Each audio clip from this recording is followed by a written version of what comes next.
God good. Amen. I'm hearing Pete sing that song. You know, every time I come by his church, I think about Pete singing. I was raised here as a kid, you know, and I love hearing Pete sing. Yeah. So I love hearing him sing, you know. But I'm gonna start out with just a little testimony I usually give of mine, and as most of y'all know, when I was raised up right here, right up the road, and you know, when I was 15 years old, I got introduced to what drugs was, and I knew what it was, and I thought I found an easy way to make money, but you know, that was just the devil leading me down a straight path. And you know, I took at 18 years old, I had a kid, and my world was upside down. Didn't know which way to go. Couldn't even raise myself, let alone raise a kid. And by 21 years old, I was a full-blown alcoholic. And I ain't talking once a day, I'm talking 2 or 3 times a day. You know, I would just pass out and just keep on drinking. I had a kid, I drop off to my parents, and you know, I keep on going, you know. But you know, I had a praying aunt. Most of y'all know her, Darlene, and she's praying for me. And she never failed to call me out when I was doing wrong. Yeah. You know, she prayed for me.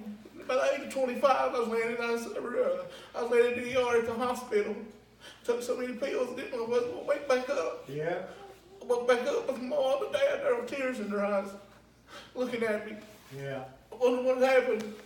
I had a little boy standing there with me, you know, and my Aunt Darlene, she's the first one to call me. She called me. She wouldn't beat around the bush. She'd tell you how it is. She didn't care what she had or who it was. You know, and I think that's what's wrong with the world today. People quit telling people how it is. Oh yeah. And you know, she didn't care where she was at. If she see me out, she'd stop me right there. You know, she'd jump my case, and you know, if you was in a church house with her, and if she saw a kid acting up, she'd go right there and she wouldn't care to go sit right between them. You know, she always believed when a preacher's preaching, all eyes should be on him. Yeah. You know, Brother Bud's up here, or Brother A.Y.'s preaching, you know, all eyes should be on them. And, you know, but nowadays you take little Susie or Johnny, and if they're acting up and somebody goes up and sits down between them, see how quick the parents get mad then. You know, and, you know, that's what's wrong. These kids growing up right now, they ain't got no self-control. Yeah. They're growing up without a mom or a dad or anybody believing to the Lord, and you know, they gotta have a little leadership, and if you know, if the parents ain't gonna lead them to the Lord, it's gonna make it 10 times harder for them to find out who the Lord is. Because I'm standing for that, because I live right here, and I never had a mom or dad bring me to church. You know, I never had one to, but like I said, I had an aunt that was praying for me always, and you know, she'd invite me to church every Sunday. I don't know if a Sunday went by, she never did invite me to come to church. And, you know, but God's just been so good to me. And, you know, I got saved when I was 27. And, you know, at 29 years old, the Lord called me to preach. Yes. You know, and that wasn't easy. I run for about a year from that. Oh, yeah. You know, and I thought, Lord, how would you take somebody like me? You know, I'm not worthy. Yeah. I told the Lord, I said, Lord, I'm not worthy to preach your word, you know, and he just kept right on. And one day at Highland Park, Brother Jeffrey Brown preaching, and that's where I got saved at. And I went up and talked to him, and right then I surrendered to the Lord, and it's been one of the best things I've ever done. Oh, yeah. And, you know, I look forward to preaching. You know, I get nervous, but you know, you know, preaching God's word, I know He's here with me. Yeah. I feel His Spirit, you know, and I can feel Him. So, but we're going to be in Luke chapter 23, verse 39. Bless you, Lord. Amen. 23, verse 39. Okay. All stand to read God's word.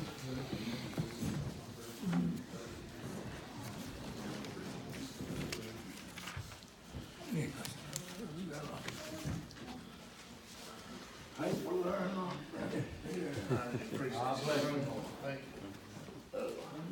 says that one of the malefactors which would hang railed on him, saying, "If thou be Christ, save thyself and us."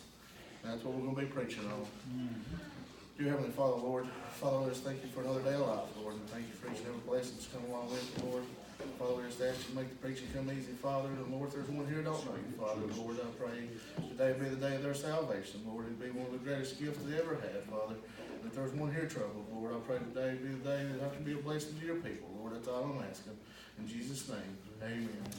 You know, you got three men here hanging on the cross, you know, and you got here a man, they're in the last hours of their life, and you got one man, they're completely helpless, you know, and one of them's completely angry with God. You know, he just kept cursing at him and tell him, you know, if you be the Son of God, why don't you cast us down and save ourselves, you know. But you know, suffering don't always make people tender. It don't always make people want to turn to God.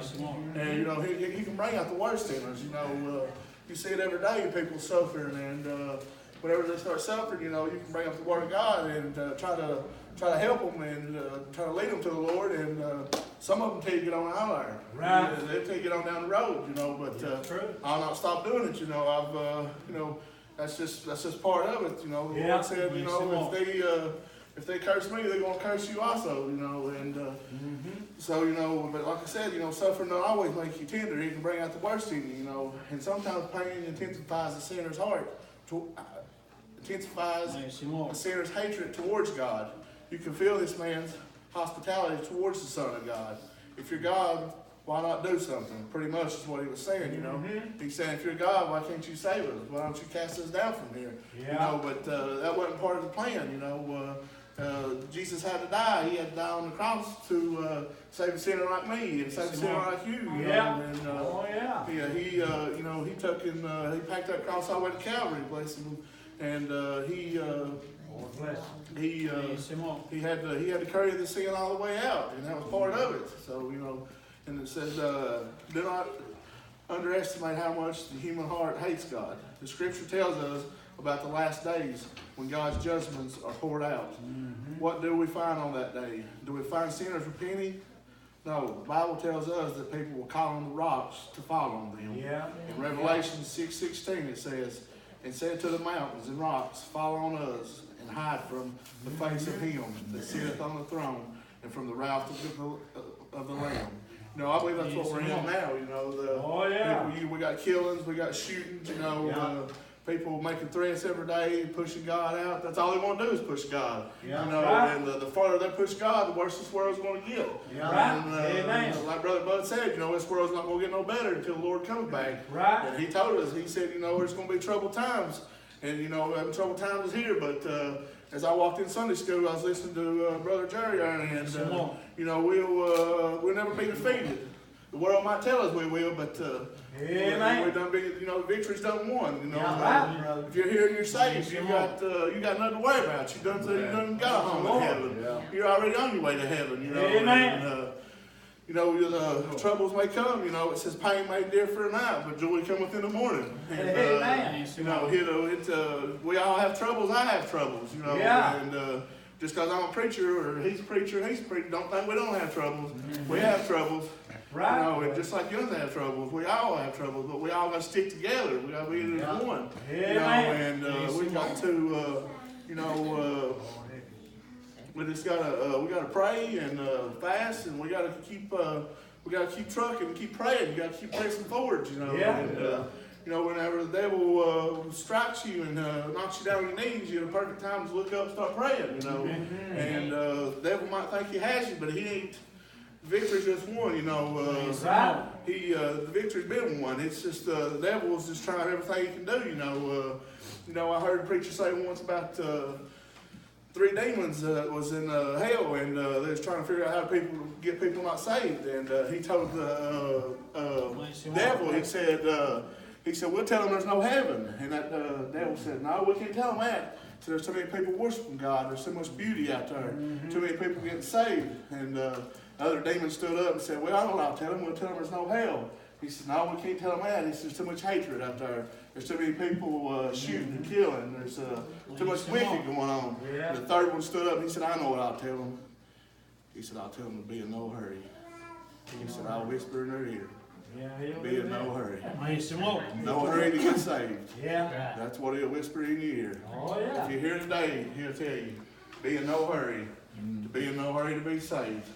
And, that's stuck with me, I never thought of it that way, but every time I sat right back there for probably close to a year and under conviction and never did give in, and every day it was, just wait till next Sunday, But, the Lord, He had mercy on me. He showed His mercy, and, I don't deserve to be here. I'm here by God's grace. And, mercy.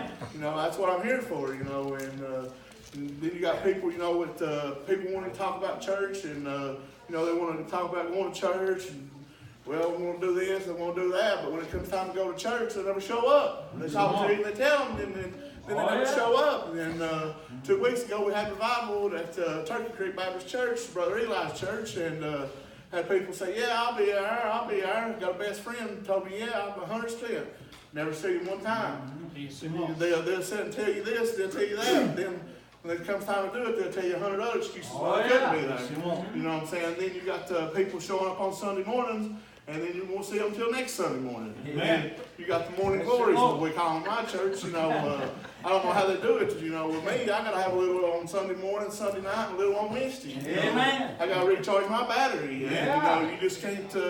I can't live on Sunday morning. My battery runs dead before then. I'd be hurting by then, So, but God's good, and He's been good to us all. He's been good to each and every one that's here, and I come by and tell you this morning, I don't care where you're at right now. I don't care how far away from you are from God right now. If you'll start crying out to God, wailing out, oh God, I need you. You'll come right to where you are. You'll come right here, right now. The altar's always open. You can come at any time. Amen. I heard blind Bartimaeus say, he was crying out to the Lord, have mercy on my soul. And they told him to hush. But he cried out that much more, and the Lord heard him, and he turned around, and he said, bring him to me. And he laid hands on him, and he got his sight back. That's what it takes, is just a little bit of faith, and it'll take you a long way. It's took me a long way. There's been many times I felt like giving up, but there's about that time I felt like giving up, and Lord, I can feel Him pecking on my shoulder, saying, keep going, son. We got this. You'll just be in trouble for a little while. It's a journey. It's not easy. It's been a battle for me. It's been a battle probably for each and every one that's in here. It ain't nothing new.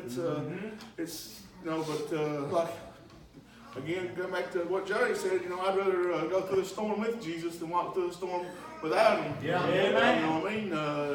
Any day, he could come back any day. And who knows? I cannot make it back in Barberville. I don't want to take that chance. If I ain't right, I don't want to leave this church house. There ain't no way I leave this church house. If I had a doubt in my mind that I wasn't saved on my way to heaven, I want to know that I'm going to heaven. And that's what I know. When I got saved, that's what I know.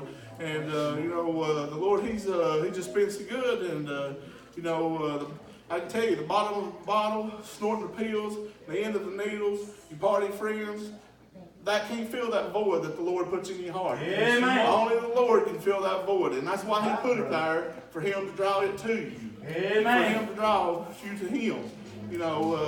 I've tried every bit of it. I've drunk all night, through the next day, and through the next night, just trying to get that void away. Somebody bring up church, I rode as far as I could. Didn't want to hear about it. I was under conviction. I know how it is. But I still love them people. Because they still loved me when I was out in the world. They didn't give up on me, and I'm not going to give up on them. And, people, they'll tell you, I'm too far gone, I've done too much. You're never too far gone for strong arm God to reach down and save you. If I was, I wouldn't be standing here. Because there ain't much I ain't done, and there ain't much that I ain't that I'm not done. The Lord, He's just been so wonderful to me, and He's just blessed me, and He's blessed me to preach His word. And like I said, whenever I got called to preach, I run for a year, and that was one of the worst years of my life, probably. It was fighting every day. I knew what the Lord wanted. I just wouldn't surrender, But the moment I surrendered, it felt like a ton of bricks just lifted right off my back, you know, it's been good. You know, I've looked forward all week to Bud messaged me. You know, I've looked forward all week to coming up here to preach. You know, but you know, you just got people not caring. You know, and you know the Bible talks about that. At the end of the times, you know, there's going to be troubled times, and you know, I've been out of town all weekend. Been to in the Columbus, Ohio, to a bodybuilding show, and I've never heard so much filth in my life. I mean, thousands of people. But I walk out, and there's a guy on the street. He was in a perfect place, and he was out preaching. And he said about every other car would stop there at light, and that light would sit there. And he said for 60 seconds, they'd sit there with the middle finger up, flipping him off while he was preaching the Word of God. Wow. But he said, I'll never stop preaching the Word of God. He's in the middle of Columbus, Ohio, doing that. And you know, that's what it takes. That's what we got to do. We got to stand up. You know, no matter what the world throws at us, we gotta stand up and keep on doing what we're doing. You know. Praise the Lord. Yeah. Right. So you know, and the Bible says where there's no vision, people shall perish. Right. And you know, but I'm sorry, but if people can't see what God is doing, they'll stumble all over themselves. But when they attend to what God reveals, they're most blessed. If you want to be blessed, you got to realize what God's trying to get you to do. You got to follow Him. You got to follow God and to see if He's got you. If He's calling you to be a song leader, give in, be a song leader. If He's calling you to be a Sunday school teacher, give in, be a Sunday school teacher. If He's calling you to come to Sunday school every morning, get up, come to Sunday school every morning. You know, I know we all like to rest and sleep, but you know, God didn't rest and sleep on us, so we don't need to rest and sleep on Him. You know, He wakes us up every day. Whenever you wake up and put your 2 feet on the ground, you need to start thanking the Lord right then. There's people out there that's waking up and put their feet on the ground. And you know, there's people out there that would love to be in a church house right now that's saved. And, you know, but they're crippled, you know, and they can't get here, but they would give anything if they could. You know, we take that for granted. We get up, we come to church, we go home, just like another day, you know, and we forget about the people that's home that would give anything to be where we at. And, you know, they're sitting there, you know, praying for a healing, and we're just out doing our little things, you know, but we take God for granted, you know, and I'm guilty of it, you know, so, you know, but it says God packed the sins of the world on His shoulders all the way to Calvary. He's the one who saved my life and led me to preach His Word. He blesses us every day, but yet we take Him for granted. Just like I was saying, you know, we take Him for granted every day, and, you know, God loves you, and He's here right now, and feel Him. I love Him. I get ready to preach, and, you know, you can feel that Spirit, you know, I'm not saying bragging on myself, I'm bragging on the Lord, but when I feel Him, I know the words coming from heaven. And I like it. I know when God speaks to me, that's whenever I like to talk, you know, I like to preach, you know. So, you know, and He said He'd never leave you or forsake you. He said, I'll go with you even to the end of times. And He said, you know, I'm the beginning and the end. I'm the Alpha and the Omega. And, you know, He's never left me nor forsake me. You know, I've stopped right here in this roadway, drunk out of my mind, throwing up, driving out of this holler plenty times, you know, and He was right there with me then, you know, and His mercy was right there following me. Because if it wasn't for it wouldn't, because I didn't have nobody cared. Ain't nobody cared what I did at the time. And, you know, ain't nobody cared until I was about 25 years old when I met my wife back there, you know, and she cried all the time. She's going to have to quit drinking. And I'd say there ain't nothing else I want. That's all I want to do is drink. That's all I want to do is party. She just kept crying out and wailing out to me. I know she was praying too. I was praying out, like I said. They were praying for me. That's why I love her dearly. She prayed for me. She helped me quit drinking. And that's what it took. It took her about to leave for me to straighten up. And I thank God for her. If it wasn't for her, I'd be dead now. I would. I'd be dead. Liver was already swelled up. I was spitting up blood. I was laying in the hospital. Leave there. First thing I do is go back to drinking. Them telling me, you're going to die right here if you don't quit. She can ask her. I go right back to it. I miss work, call in work, lose my job, whatever. I didn't care. That's all I was worried about. You know, that's what the devil will use. That's his tools. That's his tools. He'll, whatever whatever he can use, he'll use it. He'll find your weakness. He will. When he finds your weakness, he'll say, pound it right in, and he won't let it up until you give in. But if you got the Lord on your side, you don't got to give in, because the Lord will take care of that. He'll fight it for you. You know, he fit it for me, and you know, if he can save me, he can save anybody. You know, like that song people singing. You know, he reached way below the bottom, and that's where he reached. Amen. When he found me, I was at the bottom. Didn't have a nickel to my name. Didn't even know one person in the church house. Didn't care. I knew I was going to hell if I didn't get saved. Oh yeah. And that's why I went up there and got saved. And I thank God for him. I thank God for my pastor, Jeffrey Branham, and he's the one preaching the word. And I can remember what he's preaching that day. He was preaching on being satisfied. You know, you got to be satisfied. Or are you satisfied? Are you satisfied where you're at? Or are you satisfied when you get with God? You know, and I wasn't satisfied. I was in misery. Oh yeah. You know, I was just, I sat there 3 weeks in a row, held on white knuckled, holding on to the pew, doing everything I could not to go up through and take that step. But when I took that step, he saved me before I even took out. Oh, yeah. Before I even got up here, he saved me. And I thank him for it. Yeah. Amen. I don't mean to cry so much, but God is just so good. Oh yeah. You know, but you know, God's already proved his love for us. When Christ hung and bled, died on that cross, he gave his life so we could live. You know, then you had the other man on the other side. You know, he realized who God was. He realized who Jesus was. Oh yeah. You know, he realized that he said, "You are the Son of God." He asked him to forgive him for his sins. Yep. Jesus told him, he said, "You'll be with me forever in paradise." Amen. And you know, I believe that's where he's at today. You know, but you know, it's been what 2,000 years or longer. You know, the man that was hurling remarks at him and throwing remarks at him. You know, God bless him. I believe he still remains. Oh, he still remains in hell. Where, you know, it's been this long, and you know, he's going to continue to remain there. You know, just like the rich man that's in hell. You know, he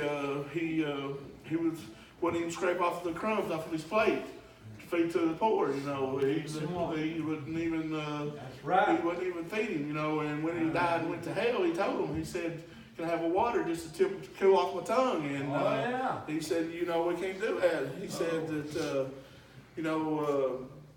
Go back and tell my brothers if they don't want to come here. You don't want to go there. You know, hell's real.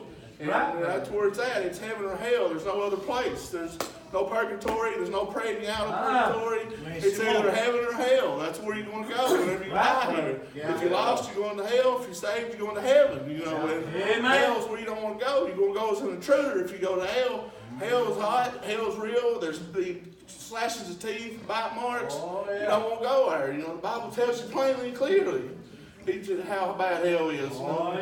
You don't. Hell's a place you don't want to go, but you don't have to go. That's the good part. You know, the Lord made a way, and when He made that way, He made it for each and every one that's in here today. You know, so and then, but you know, God's not concerned about where you're at or where you've been or how far you are in sin. God's simply concerned about where you're headed. And that's what God's concerned about with right now. You know, He could care less how much sin you've done, how far you are, or how deep in sin you are. He's just concerned about where you're headed. You know, He loves you today. He'll never leave you nor forsake you. I can sit and testify for that over and over and over, because He's never left me, not from the day I was born. I was in a car wreck when I was a kid, you know, and they gave me up to die then, you know, and He never left me then. And, you know, He's never left me in 30 years. I'm 30-year-old today, and He ain't never left me yet. And He won't leave you, no matter what you no matter what you do. You know, He'll always be there. He'll be your comforter in your time of need. You know, and He'll lead you, He'll guide you, and He'll bless you. He'll bless your family. You know, if you can get one person saved in the family, before you know it, you have 2 or 3 others saved in the family. You know, that's what I like. That's what, you know, that's how I like the way the Lord works. You know, that's what it takes. It takes getting one saved, and then once you get one of them saved, you know, it's like a chain reaction. It just keeps on going, you know. You know, but, you know, you can God bless him. Just, you know, my point I'm trying to get at, I guess, is to never give up, never lose faith, no matter how rough and how how hard the road gets. Yeah. Never give up. Keep going out and shining your light. You got to. The Lord said, "We give us a light. We got to shine it." Yeah. And right now is the time it needs to be shining in this dark and Amen. gritty world. Right. I remember one of Billy Graham's things. Who just passed away. He turned out all the lights in the gym, and he took one candle and lit one candle, and there's about 10,000 people in there. They took out one candle and lit every candle in there. And it showed how much light, showed how much one person could start. Oh, yeah. He took out one candle and he lit 10,000 candles with it. He was showing how one person could light up 10,000 people's lives.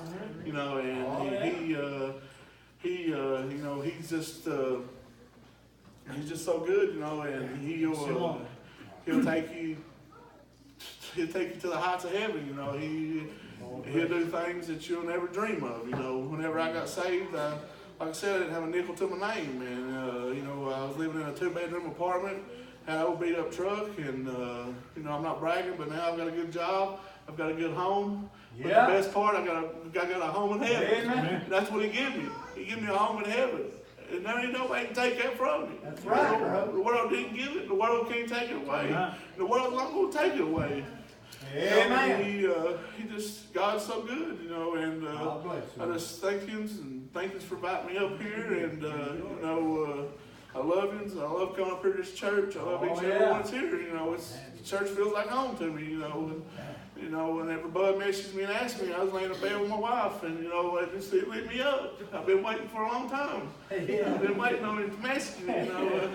I've been burning up to come up. Glad to have you, brother. And I was wanting to come up and preach, and when I saw everybody, I got a little nervous.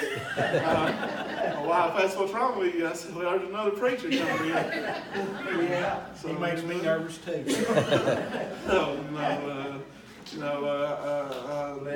get a little nervous, but I just thank the Lord for it, and I thank you for inviting me. Thank you for inviting me up.